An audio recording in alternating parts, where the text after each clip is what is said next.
Sebelum kita mengikuti bacaan pelajaran sekolah Sabat untuk hari ini, mari kita berdoa terlebih dahulu. Bapa kami dalam kerajaan surga, terima kasih untuk kesempatan yang Engkau berikan untuk kami dapat mendengarkan sebagian dari firman-Mu. Isilah kami dengan Roh-Mu yang suci agar kami dapat mengerti apa yang Engkau inginkan kami pelajari hari ini. Dalam nama Yesus kami sudah berdoa. Amin. Pelajaran Sekolah Sabat Rabu 7 Januari 2026. Pelajaran yang kedua di triwulan yang pertama. Judul pelajaran Sekolah Sabat kita untuk hari ini adalah Buah Injil.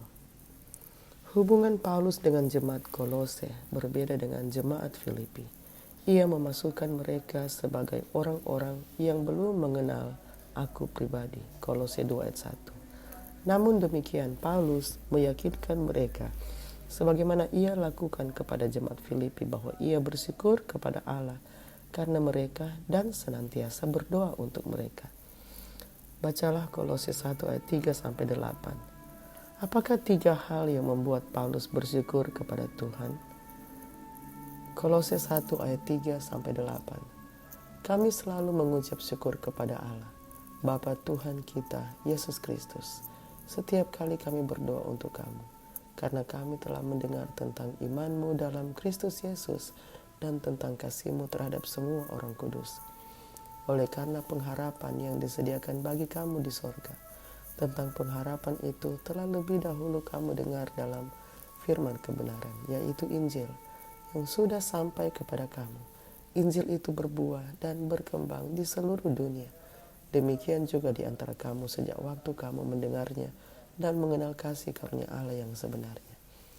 Semuanya itu telah kamu ketahui dari Epafras, kawan pelayan yang kami kasihi, yang bagi kamu adalah pelayan Kristus yang setia. Dialah juga yang telah menyatakan kepada kami kasih-Mu dalam Roh. Paulus menggabungkan 3 kebajikan yang ia sebutkan di suratnya yang lain: iman, pengharapan, dan kasih. Perhatikanlah bahwa Paulus tidak memuji jemaat Kolose atas hal ini. Ia bersyukur kepada Bapa karena mereka semua termasuk pemberian yang baik dan sempurna yang diterima darinya. Yakobus 1 ayat 17. Ketika kita melihat kasih Allah bagi kita, hal ini menuntun kita kepada iman dalam Kristus dan kita menerima pengharapan surga. Petrus menggambarkannya sebagai suatu bagian yang tidak dapat binasa, yang tidak dapat cemar dan yang tidak dapat layu, yang tersimpan di sorga bagi kamu. 1 Petrus 1 ayat 4. Paulus juga menekankan bahwa Injil dapat dipercaya karena didasarkan pada firman kebenaran. Ungkapan ini digunakan Paulus di surat-surat lainnya untuk merujuk pada firman Allah yang diilhamkan. Tidak seperti perkataan manusia, firman ini bekerja juga dalam diri mereka yang percaya dan melaksanakan kehendak Allah. Jadi ketika Injil diberitakan, kuasa Allah dinyatakan melalui pekerjaan Roh Kudus dalam hati para pendengar, sehingga mereka memberikan tanggapan. Injil itu sendiri menghasilkan buah karena merupakan firman kehidupan. Filipi 2 ayat 16. Mungkin hal yang paling menakjubkan adalah penyebaran Injil dalam waktu yang begitu singkat, sekitar 30 tahun setelah kematian dan kebangkitan Kristus. Paulus sudah mengatakan bahwa Injil telah berkembang di seluruh dunia. Kolose 1 ayat 6. Tidak lama kemudian, dalam pasal yang sama, ia menyatakan bahwa Injil telah dikabarkan di seluruh alam di bawah langit. Kolose 1 ayat 23. Sistem jalan Romawi yang luas memungkinkan komunikasi dan perjalanan yang cepat, sehingga surat-surat Paulus dapat diedarkan dengan luas dan dalam waktu singkat. Namun, yang melahirkan kehidupan rohani dalam diri seseorang adalah kuasa Allah yang bekerja melalui firman-Nya, menjadikannya ciptaan baru dalam Kristus. Dalam Kolose 1 ayat 5, Paulus menulis tentang pengharapan yang disediakan bagi kamu di sorga. Bagaimanakah pemahaman Anda tentang pengharapan itu? Dan mengapa hal itu diterapkan bagi Anda secara pribadi meskipun Anda benar-benar tidak layak?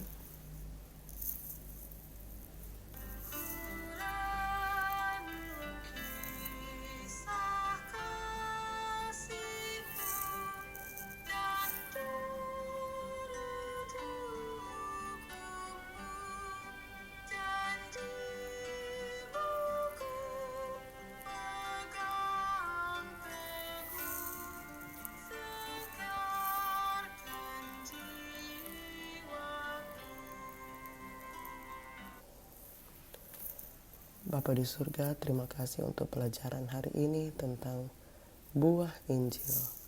Terima kasih ya Tuhan, Engkau mengingatkan kami bagaimana Injil yang telah disampaikan kepada umat-umat-Mu, mereka dapat menunjukkan iman, pengharapan, dan kasih yang disebutkan di dalam surat dari Paulus.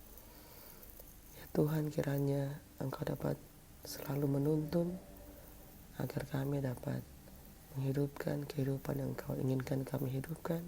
Kasih-Mu menuntun senantiasa. Kiranya pengharapan yang kami pelajari dalam firman-Mu dapat terus menjadi bagian kami dalam kehidupan kami.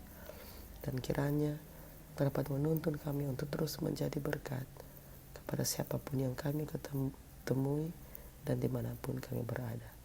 Terima kasih ya Tuhan untuk pelajaran hari ini. Dalam nama Yesus kami sudah berdoa. Amin.